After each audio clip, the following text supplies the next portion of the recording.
Hello everyone. Let us begin chapter number 3 Contemporary South Asia. तो देखो, पहले तो एक बात क्लियर कर दूं कि एनसीईआरटी के अलावा और कुछ पढ़ने की जरूरत नहीं है। और दूसरी बात ये है कि नोट्स बनाने की जरूरत नहीं है। जो मैंने अंडरलाइन करवा रखा है वो अंडरलाइन कर लेना, और जो मैं बताऊंगी कि ये लाइन जो है इसको याद कर लो या अच्छे से समझ लो, क्योंकि इस लाइन को आप आंसर राइटिंग में यूज कर सकते हो, तो उसको भी अलग कलर से अंडरलाइन कर लेना। ठीक है, समझ रहे हो? मतलब ब्लू कलर से मान लो आपने अंडरलाइन कर लिया, जो रिवाइज करना है, अगली बार बुक रिवाइज करो तो जो ब्लू कलर से अंडरलाइन कर रखा है सब वो पढ़ लिया। फिर आपने पिंक हाइलाइटर अंडरलाइन कर ली वो लाइन जो कि आंसर राइटिंग के लिए अच्छी है, तो इस तरह से करना है। ठीक है, तो नोट्स बनाने की जरूरत नहीं है। बाकी I got 100 on 100 in political science and how you too can get it, तो उसके लिए एक अलग से वीडियो मैंने बना रखी है, लिंक आपको डिस्क्रिप्शन में मिल जाएगा। अब बेसिकली चैप्टर बिगिन करते हैं, कंटेम्प्रेरी साउथ एशिया। ओके, तो गाइस सी, बेसिकली साउथ एशिया का अगर हम रीजन की बात करें तो वो कौन सा रीजन है? Just look at the map.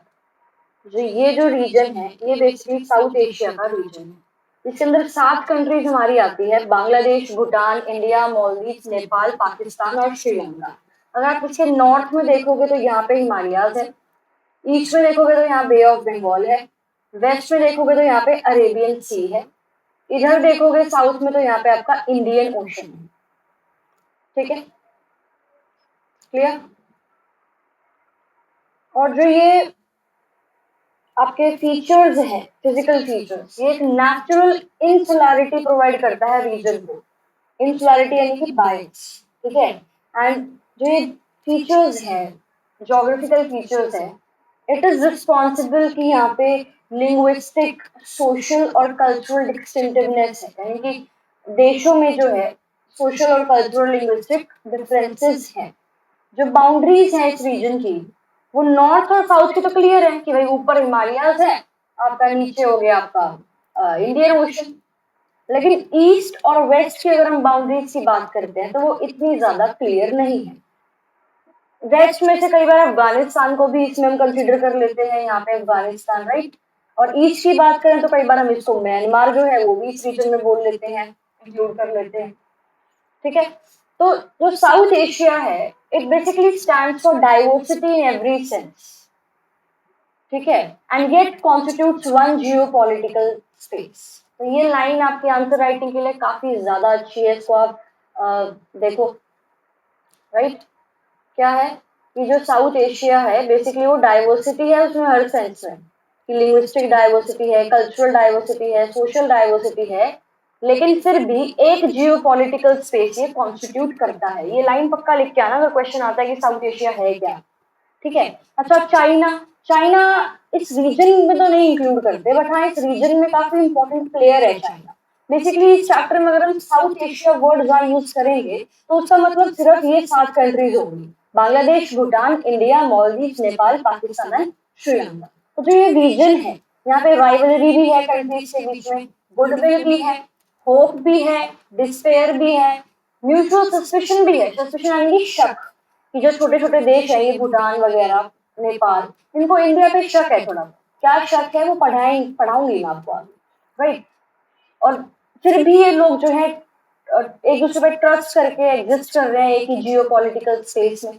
जो ये लाइन है, this also can be added in your answer writing. जो ये साउथ एशिया का रीजन है, it is a region where rivalry and goodwill, hope and despair, mutual suspicion and trust coexist.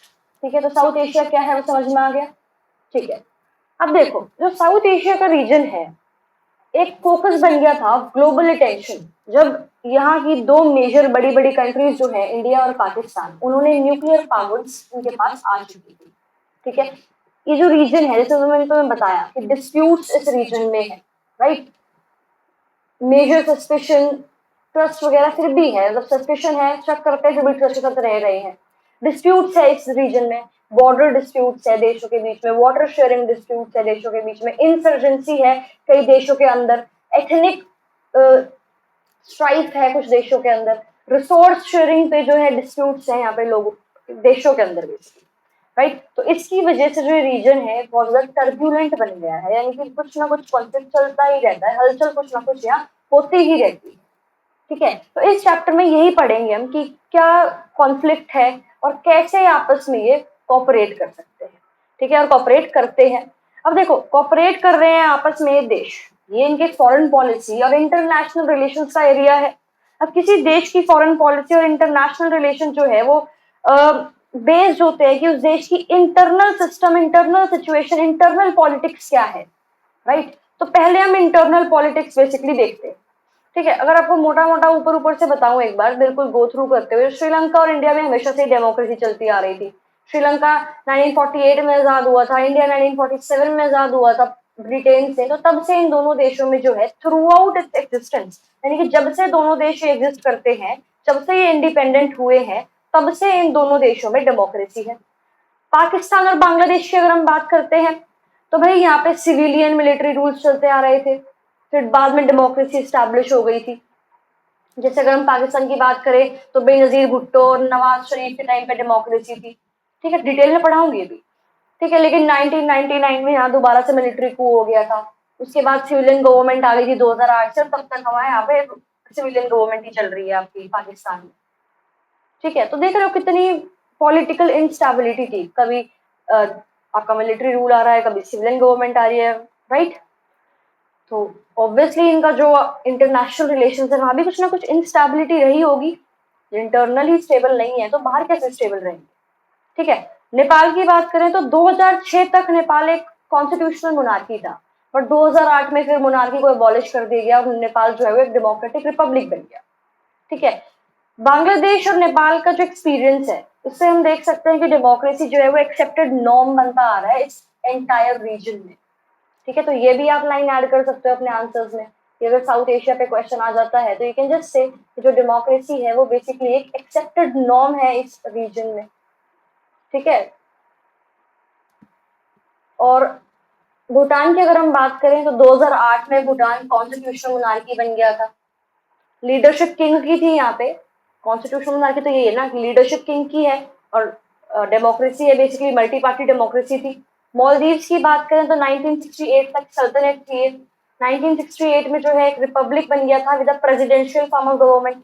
फिर 2005 में मालदीव्स की जो पार्लियामेंट है उसने मल्टी पार्टी सिस्टम यहाँ पे बना दिया था। और मालदीव्स में सबसे बड़ी पार्टी कौन सी है? एमडीपी, मालदीवियन डेमोक्रेटिक पार्टी, जो 2018 के इलेक्शन भी जीत गई थी। तो ये इतना मिक्स रिकॉर्ड डेमोक्रेटिक एक्सपीरियंस का जो यहाँ पे है ना इस रीजन में, राइट, इसकी वजह से कॉन्फ्लिक्ट्स हैं, इसकी वजह से सस्पेशन है, लेकिन फिर भी ट्रस्टफुली कोएग्जिस्ट करके लोग यहाँ पे रहते हैं। लेकिन एक चीज कॉमन है कि यहाँ के सारे जो लोग हैं उनको डेमोक्रेसी ही चाहिए थी। ठीक है, देखो, तो ये मैं तुम्हें थोड़ा ऊपर ऊपर से बताया है कि नेपाल में ये था, पाकिस्तान में ये था, बांग्लादेश में ये था, मालदीव में ये था। अब इसको डिटेल में हम देखेंगे। ठीक है, एक चीज जो कॉमन थी वो समझ में आ गया कि जो यहाँ के लोग हैं they prefer democracy over any other form of government and they think that democracy is suitable for their country. ठीक है, एक बार टाइमलाइन देख लो। India Pakistan emerge as independent nations 1947। अच्छा, श्रीलंका का पुराना नाम क्या था भाई? सिलियन था। 1948 में इंडो पाक कॉन्फ्लिक्ट भी हुआ था कश्मीर के इश्यू पे, और ये हम दूसरी बुक जो आपकी पॉलिटी की उसमें पढ़ते हैं। 54-55 में पाकिस्तान ने जो है सियाटो और सेंटो ज्वाइन कर लिया था। सियाटो और सेंटो क्या है?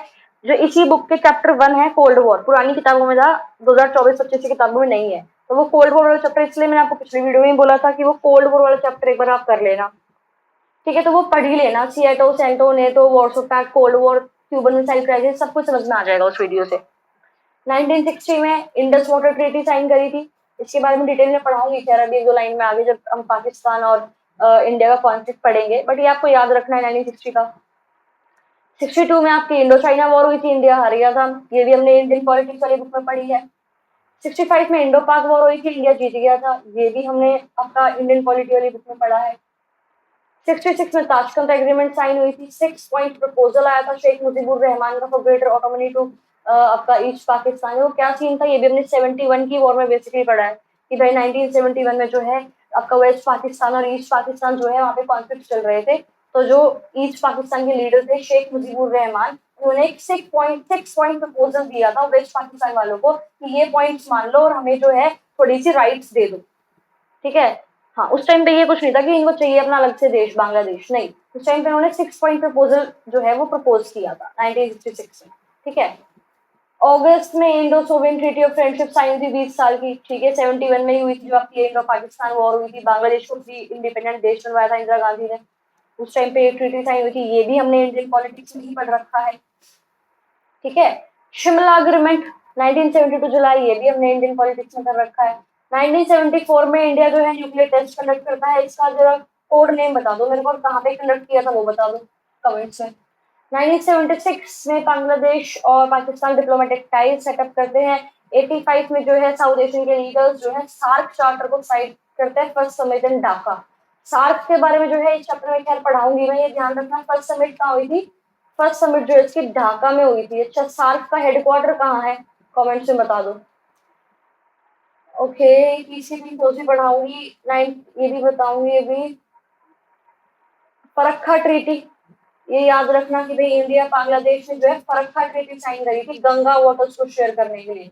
पाकिस्तान और इंडिया ने साइन करी थी इंडस वाटर ट्रीटी, इंडस का पानी शेयर करने के लिए इंडस वाटर ट्रीटी साइन हुई थी 1960 में इंडिया और पाकिस्तान के बीच में। वर्ल्ड बैंक ने करवाई थी बेसिकली ये ट्रीटी, ठीक है। और फरक्का ट्रीटी क्या है? इंडिया और बांग्लादेश के बीच में गंगा वाटर्स को शेयर करने पे ट्रीटी है। कारगिल कॉन्फ्लिक्ट सबको पता है, 1991 में हुआ था, ठीक है। अच्छा, 18 सार्क की समिट हुई थी काठमांडू में नेपाल में 2014 में। 19 समिट होनी थी भाई 2019 में, बट जो हमारा ये उडी कॉन्फ्लिक्ट हो गया था ना पाकिस्तान में, उसकी वजह से हमने कैंसिल कर दिया। सार्क में ये रूल है कि अगर एक भी मेंबर नेशन ने कैंसिल कर दी तो कोई नहीं आएगा, फिर पूरी की पूरी जो समिट है वो कैंसिल हो जाती है। तो 18 के बाद जो है समिट कैंसिल हो गई थी। अच्छा, यहाँ से ना एक क्वेश्चन बन के आता है कि क्या क्या सार्क आजकल के टाइम में आपका सक्सेसफुल है, या क्या वो काम कर रहा है, क्या वो नहीं कर रहा? तो उसको जो है हम लास्ट में पढ़ेंगे इस चैप्टर, ठीक है। तो ओवरऑल ओवरव्यू समझ में आ गया कि चैप्टर में बेसिकली हम पढ़ क्या रहे हैं, ठीक है। अब हम बिगिन करते हैं यहाँ से, the military and democracy in Pakistan, कि पाकिस्तान में क्या सिस्टम था। अब देखो, आपको ना याद रखने हैं नेम्स वगैरह, ऑर्डर में याद रखने हैं, ठीक है। तो देखो, पाकिस्तान का जब पहला संविधान बना तो जनरल अयूब खान, जनरल यानी कि मिलिट्री जनरल है, ठीक है, उन्होंने एडमिनिस्ट्रेशन ले लिया पाकिस्तान का और खुद को इलेक्ट करवा लिया as a president of Pakistan, ठीक है। फिर लोग जो है इनसे खुश नहीं थे, इनके रूल से, तो पॉपुलर डिससैटिस्फैक्शन थी अगेंस्ट हिज रूल, तो इन्होंने जो है अपनी जो सत्ता थी वो छोड़ दी और दोबारा से पाकिस्तान में मिलिट्री टेक ओवर हो गया अंडर जनरल याया खान। तो पहले जनरल अयूब खान, AYUB, ए के बाद वाई आ रहा है ना अयूब में, तो वाई यानी कि याया, ठीक है, ऐसे याद कर सकते हो कि जनरल अयूब खान के बाद जनरल याया खान। फिर जनरल याया खान का जो मिलिट्री रूल था, उसी टाइम पे ये बांग्लादेश क्राइसिस हो रही थी 1971 में, जो पाकिस्तान के साथ वॉर हुई थी इंडिया की, ये हुआ था 1971 में। और उसके बाद जो है ईस्ट पाकिस्तान एक इंडिपेंडेंट कंट्री बन गया था कॉल्ड पाकिस्तान, ठीक है। उसके बाद क्या होता है, एक इलेक्टेड गवर्नमेंट आती है पहली बार under the leadership of Zulfikar Ali Bhutto, जो कि पाकिस्तान में 5 साल के लिए पावर में रहती है, 71 से 77, 6 साल, ठीक है। भुट्टो गवर्नमेंट जो है उसको फिर दोबारा से मिलिट्री जनरल जिया उल हक जो है 1977 में रिमूव कर देते हैं।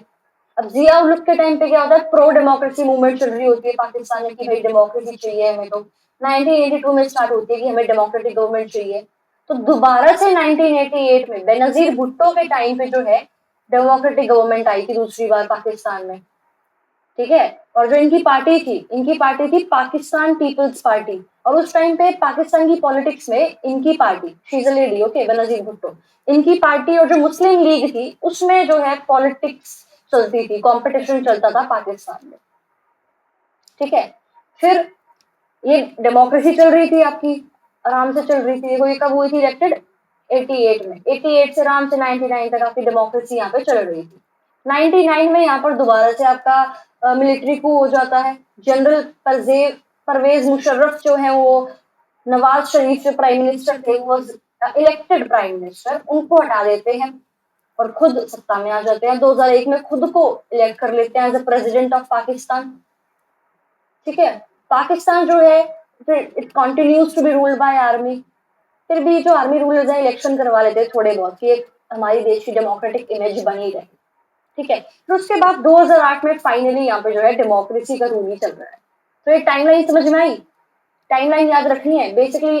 अगर अंडरलाइन कर लो या तो, या एक काम करो बुक में ना यहाँ पर लिख लो इस तरह से, भाई number 1 general Ayub Khan, right. Number 2 आपका जनरल याया खान, उनके टाइम पे बांग्लादेश क्राइसिस हुए थे, यहाँ पे लिख लो, और इन्होंने स्टेप डाउन कर दिया बिकॉज ऑफ डिससैटिस्फैक्शन, ठीक है। फिर उसके बाद यहाँ पे लिखो जुल्फिकार अली भुट्टो 91 से 77, फिर जनरल, फिर 4th नंबर पे जनरल जियाउल हक 1977, ही faced pro democracy movement from 1982, ठीक है। फिर 5th लिखो 88 में बेनजीर भुट्टो, कंपटीशन था इनकी पार्टी पीपल्स पाकिस्तान पीपल्स पार्टी और मुस्लिम लीग। फिर 6th लिखो इनके बाद बनाए थे नवाज शरीफ।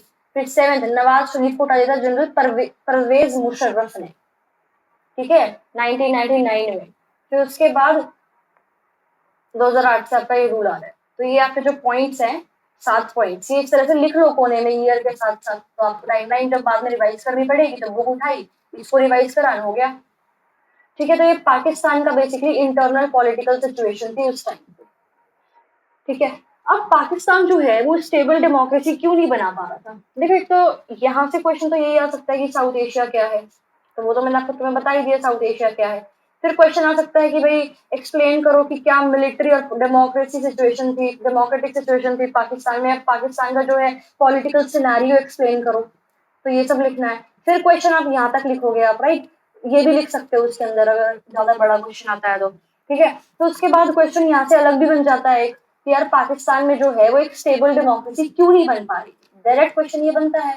तो पाकिस्तान में स्टेबल डेमोक्रेसी जो है नहीं बन पा रही, जिससे कुछ रीजन है, वो भी आप यहाँ लिख लो, है ना। तो अंडरलाइन कर लो जैसे मैंने कर रखा है, या यहाँ कोने में लिख लो कि भाई एक पेज पे अगर आपको देखो ये वाला पेज रीड करना है तो अपने कोने में ये 7 पॉइंट लिख लिए, तो ये 7 पॉइंट रीड करो, ये पेज खत्म, ठीक है। सिमिलरली इस पेज पे आपका ये रीजन है, तो यहाँ पर ये पॉइंट डालो, पॉइंट नंबर 1 और रीजन लिखो, और फिर बाद में जब रीड करना तो ये पॉइंट्स रीड करो, पूरी बुक पढ़ने की जरूरत ही नहीं है। तो इस तरह से कर सकते हो, नोट्स बनाने में क्यों टाइम वेस्ट करना है, ठीक है। तो फर्स्ट रीजन था सोशल डोमिनेंस। किसका सोशल डोमिनेंस? मिलिट्री का, क्लर्जी का, लैंड ऑनिंग एरिस्टोक्रेसी का, इन 3 लोगों का, ठीक है। एमसीए से याद कर सकते हो, कैम सीएएम से याद कर सकते हो, क्लर्जी, एरिस्टोक्रेसी और मिलिट्री, इनका जो है यहाँ पे क्या था, सोशल डोमिनेंस था, जिसकी वजह से जो इलेक्टेड गवर्नमेंट है उनको ये ओवरथ्रो कर देते थे और मिलिट्री गवर्नमेंट चलाते थे पाकिस्तान।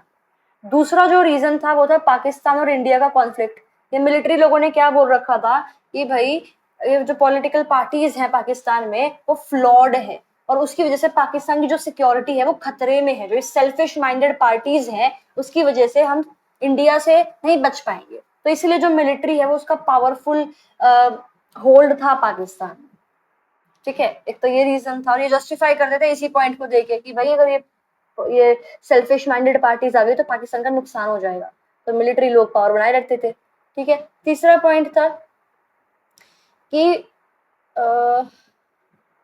ये lack of genuine international support for democratic rule in Pakistan. तीसरा पॉइंट क्या है? Lack of genuine international support. जो यूएसए है या जो बाकी वेस्टर्न कंट्रीज है उन्होंने एनकरेज करा है यहाँ पे मिलिट्री रूल अपने खुद के रीजंस के लिए, अपने खुद के फायदे के लिए, ठीक है। और ये जो टर्म है यहाँ पे ग्लोबल इस्लामिक टेररिज्म, ये इंपॉर्टेंट टर्म है भाई, you can just use this in answer writing, global Islamic terrorism, ठीक है। जो ये यूएसए है, जो वेस्टर्न कंट्रीज है, वो डरती थी पाकिस्तान से कि भाई यहाँ पे टेररिज्म बहुत ज्यादा है, तो ग्लोबल इस्लामिक टेररिज्म जो पाकिस्तान करता है बेसिकली वो कहीं ना कहीं ज्यादा नुकसानदायक ना हो दुनिया के लिए, यानी कि पाकिस्तान के पास अब न्यूक्लियर वेपन है तो न्यूक्लियर वेपन ऐसा ना हो कि वो टेररिस्ट के पास पहुंच जाए। तो कहीं ना कहीं जो ये यूएसए है और जो ये वेस्टर्न कंट्रीज है थोड़ा सा लाइट रहती थी यहाँ पे अथॉरिटेरियन रूल के खिलाफ, मतलब कुछ बोलते नहीं थे ऐसे, ठीक है। तीसरा पॉइंट ये हो गया, ओके। देखो बेसिकली डेमोक्रेसी यहाँ पे सक्सेसफुल नहीं रही थी पाकिस्तान में, लेकिन फिर भी लोगों को जो है प्रो डेमोक्रेसी सेंटिमेंट्स थे लोगों के अंदर, और पाकिस्तान जो है यहाँ पे फ्री प्रेस और स्ट्रॉन्ग ह्यूमन राइट मूवमेंट भी था, बट फिर भी जो इनकी सिचुएशन है वो काफी ज्यादा अनस्टेबल थी। तो 3 रीजंस हैं बेसिकली कि पाकिस्तान में जो है ये क्यों नहीं सर्वाइव कर पा रही थी एक स्टेबल डेमोक्रेसी, ठीक है। तो पाकिस्तान वाला कंसेप्ट क्लियर है। अब चलते हैं आगे, democracy in Bangladesh. Just a second. I hope it's recording. Yeah, it is. Okay. Democracy in Bangladesh. तो बांग्लादेश सबको पता है भाई, पहले तो क्या था, ईस्ट पाकिस्तान 1947 से 71, और 71 में जो है उसका पार्टीशन हो गया था जब इंडो पाकिस्तान वॉर हुई थी 71 में। इंडिया जो है वो जीत गई थी। जो बांग्लादेश है वो कौन सा एरिया है, बेसिकली कौन सा रीजन है बांग्लादेश? तो जो ब्रिटिश इंडिया का बंगाल और असम वाला कुछ एरियाज जो है उसको मिला के आपका बांग्लादेश बनता था। ठीक है, जो ये लोग हैं यहाँ पे बांग्लादेश के, उनको क्यों चाहिए था अलग सा अपना देश, अलग सी स्टेट, अलग सा नेशन? क्यों शेख मुजीबुर रहमान ने वो 6 पॉइंट प्रपोजल जो है वो पेश किया था पाकिस्तानी सरकार के सामने? बिकॉज ये लोग दुखी हो रखे थे कि जो वेस्टर्न पाकिस्तान है वो इन पे डोमिनेशन करता था, डोमिनेट करता था, और उर्दू लैंग्वेज इन पे इम्पोज कर रहा था।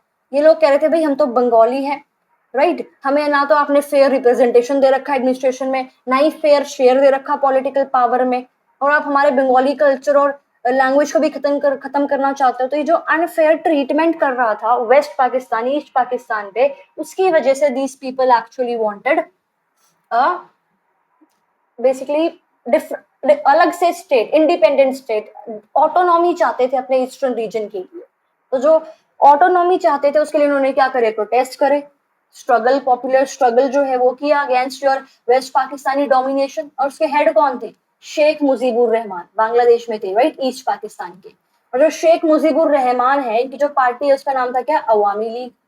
ठीक है, अब देखो 1970 में क्या हुआ था। देखो अभी तक तो इनको कोई ऑटोनॉमी नहीं चाहिए थी, 66 में भी उन्होंने 6 पॉइंट प्रपोजल दिया था, लेकिन जब वॉर हो गई थी देन दे 1970 के टाइम पे दे वांटेड कि भाई हाँ ऑटोनॉमी चाहिए, फिर वॉर हो गई, फिर इनको ऑटोनॉमी मिल गई। अब 1970 में ऐसा क्या हुआ कि दे वांटेड ऑटोनॉमी, कि भाई हमें तो अलग देश बना दो। क्यों, क्या हुआ था ऐसा? तो देखो पाकिस्तान में हुए थे इलेक्शन। अब उस टाइम का पाकिस्तान यानी कि वेस्ट और ईस्ट पाकिस्तान, राइट, तो दोनों जगह इलेक्शन हुए हैं। ठीक है, अब बांग्लादेश के अंदर जीत गई अवामी लीग, जो आपका ईस्ट पाकिस्तान था उस टाइम, वहां जीत गई अवामी लीग। और अवामी लीग का लीडर कौन था? शेख मुजीबुर रहमान। और उनकी सीट्स इतनी थी कि west Pakistan plus east Pakistan की सारी सीट्स को मिला के जो मेजोरिटी बन रही है वो भी अवामी लीग की बन रही थी। तो पूरे पाकिस्तान में, वेस्ट में और ईस्ट में सरकार कौन बनाएगा? शेख मुजीबुर रहमान, राइट। लेकिन उनको सरकार बनाने नहीं दी, सरकार यहाँ पे पाकिस्तानी गवर्नमेंट ने। जनरल याया खान जो है उन्होंने क्या करा, इनको अरेस्ट कर लिया और पाकिस्तानी आर्मी भेज दी वहां पे कि भाई इनका जो मास मूवमेंट चल रहा है ये बंगाली लोगों का ईस्ट पाकिस्तान में, उसको सप्रेस करके आओ। Thousands of people were killed by the Pakistani army. इसकी वजह से क्या हुआ, बहुत सारे लोग जो है बचने के लिए इंडिया में आ रहे थे, इंडिया के नॉर्थ ईस्ट वाले रीजन में। तो हमारे यहाँ पे पहली दिक्कत वहां थोड़ी बहुत चल रही थी इंडिया में, फूड शॉर्टेज वगैरह, तो ह्यूज रिफ्यूजी प्रॉब्लम हो गई थी। इंडिया वाले सोच रहे हम क्या करें, हमारे खुद के लिए तो देश में काम नहीं चल रहा है, हम इनको कहाँ से खिलाएं। तो गवर्नमेंट ऑफ इंडिया ने क्या किया, ईस्ट पाकिस्तान को सपोर्ट कर दिया, फाइनेंशियली भी और मिलिट्री भी। इंदिरा गांधी की सरकार उस टाइम पे थी, डिटेल में पढ़ा भी रखा है इंडियन पॉलिटिक्स में मैंने आपको। ठीक है, तो उसकी वजह से क्या हुआ कि भाई इंडिया पाकिस्तान में वॉर हो जाती है दिसंबर 1971 में, ढाका तक हमारी आर्मी पहुंच जाती है। तो उसके बाद पाकिस्तानी फोर्सेस जो है वो वहीं आपका जो है सरेंडर कर देती है। ठीक है, और बांग्लादेश जो है वो एक इंडिपेंडेंट कंट्री बन जाता है। डिटेल में 1971 की वॉर इंडियन पॉलिटिक्स में है। ठीक है, उसके बाद बांग्लादेश ने भाई अपना संविधान बनाया, सेक्युलरिज्म के बेसिस पे, सोशलिज्म के बेसिस पे, डेमोक्रेसी के बेसिस पे। और 1971 में, जो 1971 में इंडिपेंडेंट हो गए थे, ठीक है, तो उसके बाद उन्होंने संविधान बनाया, आराम से अपनी बांग्लादेशी सरकार चल रही थी। 75 में शेख मुजीबुर रहमान को होगी सत्ता की चाह और ज्यादा, तो उन्होंने क्या करा, संविधान को अमेंड कर दिया, पार्लियामेंट्री से प्रेसिडेंशियल फॉर्म ऑफ गवर्नमेंट ले आए, सारे की सारी पावर अपने हाथ में ले ली, अपोजिशन पार्टीज जो इनको अबॉलिश कर दिया। तो जो बांग्लादेशी लोग हैं उनको चाहिए थी डेमोक्रेसी, तो कॉन्फ्लिक्ट और टेंशन हो रहे थे देश में। तो फिर बाद में इनको फाइनली अगस्त 1975 में क्या कर दिया गया, असैसिनेट कर दिया गया था लोगों द्वारा। बेसिकली एक मिलिट्री अपराइजिंग हुई थी, उसमें असैसिनेट कर दिया गया था इनको। ठीक है, फिर एक मिलिट्री रूलर आते हैं जियाउर रहमान, समझ में आ रहा है, संविधान बनाया, ठीक है, ये सत्ता में आए, कॉन्स्टिट्यूशनल अमेंडमेंट कर दिया, मिलिट्री अपराइजिंग में असैसिनेट इनको कर दिया। फिर मिलिट्री रूलर आए जियाउर रहमान, उन्होंने खुद की पार्टी बनाई, बांग्लादेश नेशनल पार्टी। 79 में इलेक्शन जीत गए, उनको भी असैसिनेट कर दिया गया। उसके बाद दोबारा एक और मिलिट्री टेक ओवर यहाँ पे आ जाता है अंडर लेफ्टिनेंट जनरल एच.एम. इरशाद। फिर लोगों को चाहिए थी डेमोक्रेसी, तो स्टूडेंट्स जो है उन्होंने प्रोटेस्ट करे कि भाई ये क्या चल रहा है, राइट। तो इरशाद जो है उनको फिर ही वाज फोर्स्ड एक्चुअली कि भाई पॉलिटिकल एक्टिविटी देश में होनी चाहिए, थोड़े से लिमिटेड स्केल पर उन्होंने खोल दी पॉलिटिकल एक्टिविटी की देश में हो सकती है। तो इसके बाद प्रेसिडेंट जो है he was elected president for 5 years। ठीक है, फिर मास प्रोटेस्ट यहाँ बहुत ज्यादा हो रहे थे कि हमें तो प्रॉपर डेमोक्रेसी चाहिए। तो 1990 में इरशाद जो है ये गिव अप हिज पावर, और 1991 में फाइनली यहाँ पे फिर इलेक्शन हुए थे। उसके बाद से रिप्रेजेंटेटिव डेमोक्रेसी यहाँ पे चल रही है, मल्टी पार्टी इलेक्शन यहाँ पे पाकिस्तान बांग्लादेश में जो है वो काम कर रहे हैं। ठीक है, जैसे पाकिस्तान का साइड में लिखा था वैसे ही यहाँ पर कुछ पॉइंटर्स लिख लो भाई इसके भी, है ना, तो याद रहेंगे आपको।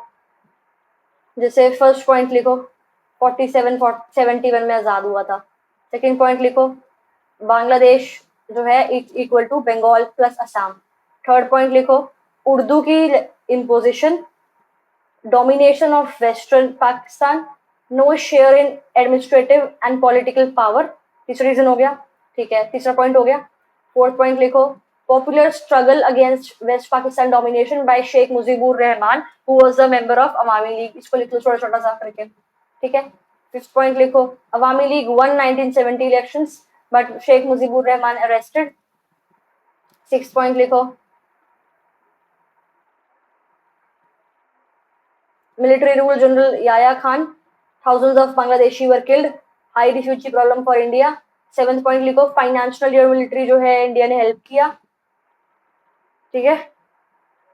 तो ये पॉइंट्स आएंगे बेसिकली बांग्लादेश एक इंडिपेंडेंट कंट्री कैसे बना, या इसमें आप कुछ इंडियन पॉलिटिक्स से जो 1971 की वॉर कराई है वहां से पॉइंट्स भी ऐड कर सकते हो, ठीक है। तो ये 7 पॉइंट समझ में आ गया कि भाई बांग्लादेश की कैसी पॉलिटिकल सिचुएशन थी।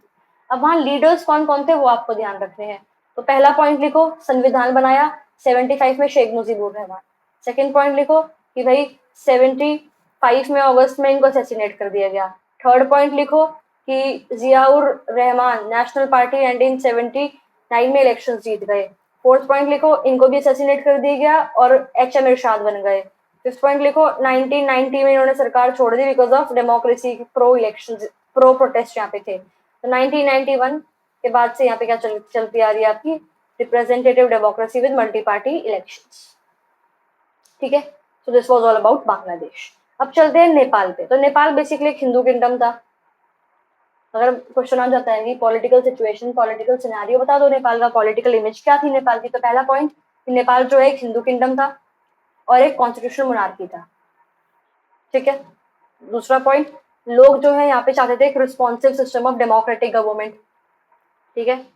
अगला पॉइंट जो किंग है यहाँ पे आर्मी के साथ, आर्मी की मदद से पूरा कंट्रोल बना के रखता था और डेमोक्रेसी को आने नहीं देता था इस देश में, नेपाल में, ठीक है। अगला पॉइंट कि बहुत ज्यादा स्ट्रॉन्ग प्रो डेमोक्रेसी मूवमेंट यहाँ पे चल रही थी देश में। तो किंग जो है उसने एक्सेप्ट कर ली थी demand for a new democratic constitution 1919 में, ठीक है। अगला पॉइंट लेकिन इंटरनल कॉन्फ्लिक्ट्स की वजह से जो ये डेमोक्रेटिक गवर्नमेंट है ये ज्यादा देर तक नहीं चल पाई। अगला पॉइंट जो माओइस्ट थे नेपाल में वो अपना इन्फ्लुएंस स्प्रेड करना चाहते थे पूरे के पूरे नेपाल में। वो चाहते थे कि आर्म्ड रेबिलियन हो अगेंस्ट मोनार्क और रूलिंग एलाइट। अगला पॉइंट इसकी वजह से ट्राइंगुलर कॉन्फ्लिक्ट चल रहा था among the army of the king, your Maoist and your Democrats, ठीक है। फाइनली 2002 में जो किंग है उन्हें एबॉलिश कर दी थी parliament and dismiss the government. जो लिमिटेड डेमोक्रेसी थी वो भी खत्म हो गई थी। अब ये ट्राइंगुलर कॉन्फ्लिक्ट की वजह से 2002 में एबॉलिश कर दिया। अगला पॉइंट 2006 अप्रैल में दोबारा से यहाँ पे massive country wide pro democracy protest होते हैं। जो किंग है पहली बार हिस्ट्री ऑफ नेपाल में ही was forced to restore the house of representative जो इसने यहाँ पे अप्रैल 2002 में खत्म कर दिया था, ठीक है। अगला पॉइंट नॉन वायलेंट मूवमेंट, ध्यान रखना ये वर्ड नॉन वायलेंट मूवमेंट यहाँ पे लेड कर रहा था एसपीए, माओइस्ट और सोशल एक्टिविस्ट। तो ये तीन लोग जो हैं, तीन ऑर्गेनाइजेशंस जो हैं ये लेड कर रहे थे नेपाल में नॉन वायलेंट मूवमेंट अपनी डेमोक्रेसी गेन करने के लिए। कौन कौन? SPA, seven party alliance, Maoist और सोशल एक्टिविस्ट, ठीक है। तो ये जो नेपाल जो है it has undergone a unique moment in its history because it formed a constituent assembly to draft the constitution for Nepal, right. तो ये बेसिकली स्ट्रक्चर था यहाँ का नेपाल का, ठीक है। फिर अगला पॉइंट लिखोगे भाई संविधान जब बनाया तो नॉमिनल मोनार्की इन्होंने अडॉप्ट कर ली, ठीक है। फिर अगला पॉइंट लिखो कि माओइस्ट ग्रुप जो है उन्हें भी यहाँ पे सपोर्ट किया था कि भाई ठीक है हम लोग जो है आर्म स्ट्रगल नहीं करेंगे, आप यहाँ पे कॉन्स्टिट्यूशन ढंग का सा बना दो, रेडिकल प्रोग्राम्स बना दो सोशल और इकोनॉमिक रिस्ट्रक्चरिंग के लिए, और हमको इग्नोर मत करना अपने संविधान में, हम भी नेपाल का हिस्सा है। ठीक है, अगला पॉइंट, फाइनली 2008 में जो नेपाल है वो एक डेमोक्रेटिक रिपब्लिक बन जाता है, मोनार्की को एबॉलिश कर देता है और 2015 में नया संविधान अडॉप्ट कर लेता है। तो जो ये पॉइंट बताए हैं इसको छोटा छोटा करके साइड में लिख लेना, जैसे कि पाकिस्तान और बांग्लादेश में लिख के आए थे। ठीक है, आगे देखते हैं ethnic conflict and democracy in Sri Lanka. Sri Lanka के बारे में हम बेसिकली देखते हैं। देखो ये तो पता ही है भाई, श्रीलंका जो है स्टार्टिंग से ही डेमोक्रेसी था 1948 से ही, बट यहाँ पे क्या दिक्कत थी, यहाँ पे कोई मिलिट्री या मोनार्कियल फॉर्म ऑफ गवर्नमेंट का सीरियस चैलेंज नहीं था, यहाँ पे दिक्कत था एथनिक कॉन्फ्लिक्ट। ठीक है, जिसकी वजह से जो कुछ लोग हैं बेसिकली, जो हम बात करें श्रीलंका को मैप पे देखो तो जो नॉर्थ ईस्टर्न वाला रीजन है वहां के जो तमिल लोग थे, इंडियन तमिल जो थे, वो चाहते थे अलग से देश बनाना। तो सेशनिस्ट मूवमेंट यहाँ पे चल रही थी। सेसेशन बेसिकली क्या होता है, action of withdrawing formally from a membership of a federation और a body, specially a political state. Secessionist movement चल रही थी। सेशनिस्ट मूवमेंट का मतलब ये है कि भाई कुछ सेक्ट जो है देश के, एथनिक ग्रुप्स जो थे यहाँ पे श्रीलंका के केस में, वो चाहते थे कि हमारा अलग देश बना दो। ठीक है, ओके, तो ये कॉन्फ्लिक्ट था, उसके बारे में देखते हैं हम। देखो इंडिपेंडेंस के बाद जो पॉलिटिक्स है श्रीलंका में, it was dominated by Sinhala community. अब श्रीलंका में दो टाइप के लोग थे, एथनिक ग्रुप्स थे बेसिकली, सिन्हालाज और इंडियन तमिल्स। तो डोमिनेट कौन करता था, सिन्हाला। जो तमिल्स हैं उनको साइडलाइन करा जाता था, इंडियन तमिल्स बेसिकली ये वो तमिल है जो कि इंडिया से श्रीलंका में माइग्रेट हुए थे during the second world war. ठीक है, और जो सिन्हाला नेशनलिस्ट है वो सोच रहे थे कि यार श्रीलंका जो है ना हमारा देश है, हम इन तमिल लोगों को कोई भी कंसेशन नहीं देंगे। ठीक है, तो इसकी वजह से जो मिलिटेंट तमिल नेशनलिज्म है वो राइज अप हो रहा था श्रीलंका में। 1983 के बाद से एक मिलिटेंट ऑर्गेनाइजेशन थी आपकी LTTE, liberation tigers of Tamil Eelam, और ये चाहती थी अलग से तमिल एलाम बनाना, एक separate country banana for Tamilians of Sri Lanka. और इसका स्ट्रगल, एलटीटी की लड़ाई चलती थी with the army of Sri Lanka. ठीक है, एक पॉइंट पे तो ऐसा भी था कि इतना इनका जो रूल है इतना स्ट्रॉन्ग बन गया था north eastern part of Sri Lanka में कि यही उसको कंट्रोल कर रहे थे। अब श्रीलंकन प्रॉब्लम जो है उसके अंदर people of Indian origin, people of Indian origin PIO क्या होते हैं, इसके लिए हमने अलग से वीडियो बना रखी है, देख लेना। पीपल ऑफ इंडियन ओरिजिन या ओवरसीज सिटीजन ऑफ इंडिया या non resident of India, NRI, ये क्या होता है, कमेंट्स में डिस्क्रिप्शन में बेसिकली डाल दूंगी लिंक। ठीक है, तो बेसिकली अभी ये समझो, अगर आपको देखनी हो तो एक्स्ट्रा नॉलेज फिर देख लेना। बाकी ये समझो कि जो इंडियन तमिल्स हैं वो आपके श्रीलंका में थे, और जो तमिलनाडु में तमिल्स हैं वो चाहते थे कि भारतीय सरकार यहाँ पे कुछ करे, इंटरेस्ट जो है तमिल्स के श्रीलंका में उसको प्रोटेक्ट करे। जो इंडिया की गवर्नमेंट है वो टाइम टू टाइम नेगोशिएट करने की कोशिश कर रही थी श्रीलंकन गवर्नमेंट पे ऑन दिस तमिल क्वेश्चन। 1987 में पहली बार ऐसा हुआ कि इंडियन गवर्नमेंट डायरेक्ट चली गई वहां पे श्रीलंका के अंदर। राजीव गांधी की सरकार उस टाइम पे थी, और उन्होंने जो है इंडियन पीस कीपिंग फोर्स जो है वो वहां पे भेज दी श्रीलंका में कि भाई स्टेबलाइज करो रिलेशन जाके वहां पे श्रीलंकन गवर्नमेंट और तमिल के बीच में। इवेंचुअली क्या हुआ वहां जाके कि भाई स्टेबलाइज रिलेशन दूर की बात है, इंडियन आर्मी जो है वही एलटीटी के साथ लड़ने लग गई, और जो इंडियन आर्मी की प्रेजेंस है ऑब्वियसली श्रीलंकन को पसंद नहीं आई। हमारे देश में आके कल को यूएसए की आर्मी लड़ने लग जाए तो उनको थोड़ी पसंद आएगा, राइट। श्रीलंकन को लग रहा था कि एक अटेम्प्ट है इंडिया का to interfere in our internal affairs. जो 1989 है उसमें फिर इसको वापस लिया गया इंडिया में, किसको, इंडियन पीस कीपिंग फोर्सेस को, जो हमारी आर्मी वहां गई थी, ये भी वापस आ जाओ। ऑब्जेक्टिव फुलफिल नहीं हो पाया, ऑब्जेक्टिव था कि स्टेबलाइज करके और रिलेशनशिप फुलफिल नहीं हो पाया। ठीक है, श्रीलंकन क्राइसिस जो है और भी वॉयलेंट हो गए थे। कुछ स्कैंडिनेवियन कंट्रीज जो आपकी है, नॉर्वे और आइसलैंड, उन्होंने भी यहाँ पे नेगोशिएशंस करने की ट्राई करी थी। फाइनली 2009 में जो है एलटीटी को श्रीलंका की सरकार जो है हरा देती है, जो सिविल वॉर चल रहा था यहाँ पे वो 2009 में फाइनली खत्म हो जाता है। ठीक है, इतना कॉन्फ्लिक्ट के बाद भी श्रीलंका ने उसके बाद जो है इकोनॉमिक ग्रोथ यहाँ पे करी थी अपने देश की, हाई लेवल्स हैं यहाँ पे ह्यूमन डेवलपमेंट के। इवन श्रीलंका, ये इंपॉर्टेंट लाइन है, श्रीलंका जो है it was the first developing country to successfully control the rate of growth of population, और साउथ एशिया रीजन में पहली country to liberalise the economy. ठीक है, तो उस टाइम से ही चल रही थी श्रीलंका की इकोनॉमी, आजकल तो फिर भी खराब हो रखी है दोबारा से बिकॉज ऑफ फर्टिलाइजर वाला जो आपका न्यूज में आया था। ठीक है, ओके, नेक्स्ट देखते हैं इंडिया पाकिस्तान कॉन्फ्लिक्ट। अब हमने बेसिकली इन देशों के जो है इंटरनल डेमोक्रेटिक सिनारियो या इंटरनल पॉलिटिकल सिनारियो पढ़ लिए हैं। अब कुछ कॉन्फ्लिक्ट देख लेते हैं कि इस रीजन में कॉन्फ्लिक्ट क्या है। इंडिया पाकिस्तान कॉन्फ्लिक्ट की अगर बात करें तो भाई देखो, कश्मीर इशू सबसे ज्यादा इशू है, बड़ा इशू है, सबको ही पता है कश्मीर इशू। वॉर हो चुकी है हमारे यहाँ पे 1947 में, 48 में प्रॉक्सी वॉर बेसिकली ये थी। फिर 62 में वॉर हुई थी चाइना के साथ हमारी, सॉरी चाइना कहाँ हो गया बीच में, ओके 47 48 के बीच में किसके साथ वॉर हुई थी हमारी, पाकिस्तान के साथ। प्रॉक्सी वॉर बेसिकली थी। यहाँ पे जो है वो डिवीजन हुआ था आपका पाकिस्तान ऑक्यूपाइड कश्मीर और इंडियन कश्मीर के बीच में through your LOC, line of control. 1947 48 की वॉर में ही आया था ये कॉन्सेप्ट आपका एलओसी का। फिर 65 में हमारी वॉर हुई थी, हम वो जीत गए थे। यहाँ पे भी हम कुछ कश्मीर का इशू सेटअप नहीं कर पाए थे। 71 में हम बहुत अच्छी तरह से जीते थे पाकिस्तान से, बट यहाँ पर भी कोई जो है ऐसे कश्मीर का इशू जो है सेटल नहीं हुआ था। अपार्ट फ्रॉम कश्मीर हमारा सियाचिन ग्लेशियर पे भी पाकिस्तान के साथ कॉन्फ्लिक्ट है। ओवर एक्विजिशन ऑफ आर्म्स पे भी इसके साथ हमारा कॉन्फ्लिक्ट है। ठीक है। फिर जो इंडिया ने 1998 में पोखरान में न्यूक्लियर एक्सप्लोजन किया था। अच्छा, जो ये पोखरान में न्यूक्लियर एक्सप्लोजन किया था इसका कोड नेम क्या था, कमेंट से बताना। ठीक है। अटल बिहारी वाजपेयी के अंदर बेसिकली ये हुआ था। उसकी वजह से पाकिस्तान ने हमको चीट किया और रिस्पॉन्ड किया, उसने भी न्यूक्लियर टेस्ट कर दिया पाकिस्तान ने। हमने करा था पोखरान में, ये ध्यान रखना है, इंडिया ने करा था पोखरान में, पाकिस्तान ने किया था चगई हिल्स में। ठीक है। अपार्ट फ्रॉम दैट इंडिया जो है वो कहती है, इंडियन गवर्नमेंट की यार पाकिस्तानी गवर्नमेंट जो है वो कश्मीर में जो मिलिटेंट्स है उनको ट्रेनिंग देती है, पैसे देती है, प्रोटेक्शन देती है और टेररिज्म करवाती है इंडिया में। और ऑल्सो जो ये पंजाब के आसपास वाला एरिया है, बलूचिस्तान वाला एरिया, वहाँ पे प्रो खालिस्तानी मिलिटेंट्स जो है वेपन्स के साथ पाकिस्तान वालों ने बिठा रखे हैं, स्पेशली 1985 से 1995 के टाइम पे बिठा रखे थे।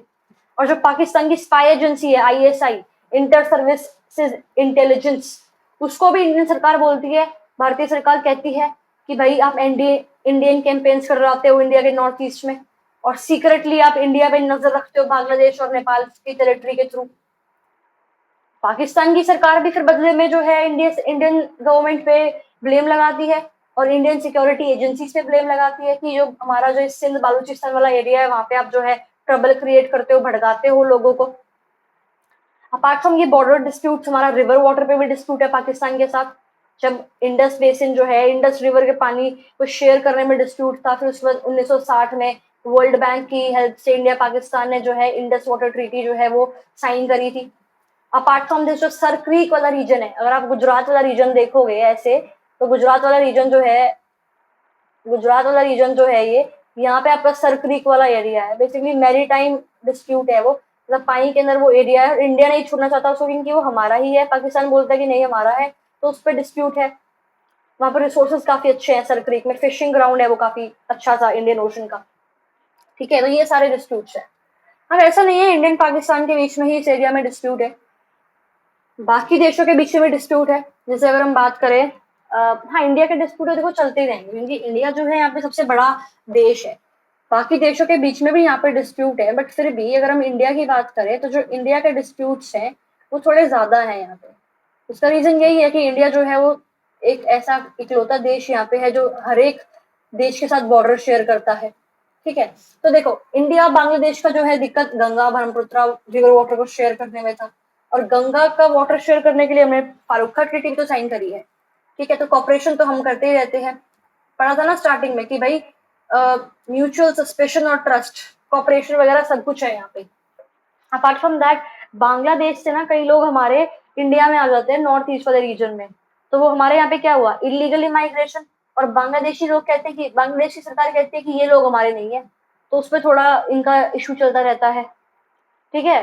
फिर बांग्लादेश जो है वो अलाउ नहीं करता इंडियन आर्मी को कि भाई आप हमारी टेरिटरी को यूज करके अपने नॉर्थ ईस्टर्न रीजन में जाओ। तो जो आपका वेस्ट बंगाल है उसके ऊपर ऐसे, ये बांग्लादेश है नीचे, ये वेस्ट बंगाल का ऊपर, यहाँ वेस्ट बंगाल से ऊपर चल के हमें जाना होता था यहाँ नॉर्थ ईस्ट में। बांग्लादेश से जाते तो हम डायरेक्ट यूं जाते। तो यहाँ पे जहाँ से हम जाते हैं वो क्या है, सिलीगुड़ी कॉरिडोर से जाते हैं हम, चिकन नेक भी उसको बोलते हैं। मैप पे देखना जरा आप, मैप पे बेसिकली देखना है इसको। ठीक है। और बांग्लादेश के साथ हमारा डिस्प्यूट इस पे भी है कि भाई वो नेचुरल गैस एक्सपोर्ट नहीं करता, और अगर म्यांमार से हम नेचुरल गैस एक्सपोर्ट करें तो कहता है कि आप बांग्लादेश में नहीं घुस सकते, कहीं और से एक्सपोर्ट कर लो। ठीक है। और बांग्लादेशी सरकार जो है वो कई बार मानती है कि इंडिया जो एक रीजनल बुली है, कि सबसे बड़ा उसका एरिया है इस रीजन में, तो अपना जो है धौंस जमाता है बेसिकली वो शेयरिंग ऑफ रिवर वाटर में। ये जो चित्तागोंग हिल्स है बेसिकली बांग्लादेश में, वहाँ पे जो रेबिलियन होते हैं, बांग्लादेशी गवर्नमेंट को लगता है कि वो इंडिया एनकरेज करता है, और इंडिया जो है चित्तागोंग हिल ट्रैक्स में आके हमारा नेचुरल गैस चोरी करना चाहता है और अनफेयर रहता है हमारे साथ ट्रेड में। ठीक है, तो फिर भी हम कॉपरेट भी करते हैं, इकोनॉमिक रिलेशन हमें हमारे जो है काफी सुधरे हैं। ठीक है, बांग्लादेश जो है इंडिया की लुक ईस्ट पॉलिसी का पार्ट है। लुक ईस्ट पॉलिसी बेसिकली जो है गुजराल डॉक्ट्राइन का पार्ट है। जब आई के गुजराल, इंद्र कुमार गुजराल हमारे प्राइम मिनिस्टर थे, तब आई थी ये look east policy. Narendra Modi ने इसको चेंज कर दिया था 2014 में, एक्ट ईस्ट का नाम रख दिया था। ठीक है, तो फिर डिजास्टर मैनेज पे हम कॉपरेट करते हैं, इन्वायरमेंटल इश्यूज पे हम कॉपरेट करते हैं। 2015 में बांग्लादेश और इंडिया ने कुछ एनक्लेव्स भी जो है वो एक्सचेंज करे थे। एनक्लेव्स क्या होता है भाई? मान लो ये इंडिया की टेरिटरी है, ये बांग्लादेश की टेरिटरी है। बांग्लादेश में ये 2-3 गांव यहाँ पे हैं और यहाँ पे रहते हैं इंडियंस। यहाँ पे 2-3 गांव बांग्लादेश के हैं और यहाँ इंडिया के अंदर, तो ये एक्सचेंज कर लिए थे जो एनक्लेव, जो टाइनी टाइनी एरियाज थे। ठीक है, नेपाल इंडिया की बात करें तो ये लाइन अच्छी है, इसको आप आंसर राइटिंग में यूज कर सकते हो कि भाई Nepal and India enjoy a very special relationship that has very few parallels in the world. हमारे यहाँ पे हम नेपाल से इंडिया जाते हैं, नेपाल वाले लोग इंडिया में आ सकते हैं without visa, without passport, travel करने के लिए, काम करने के लिए हमारे देश में। ठीक है, ये चीज है।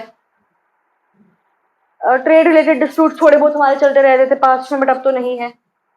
ऑल्सो जो नेपाल चाइना का रिलेशनशिप है उससे इंडिया को थोड़ा खतरा है, तो इंडिया उसको थोड़ा डिस्ट्रेस रहता है, डिस्प्लेजर एक्सप्रेस करा है कि भाई नेपाली गवर्नमेंट जो है वो चाइना के साथ रिलेशनशिप बना के रख रहा है।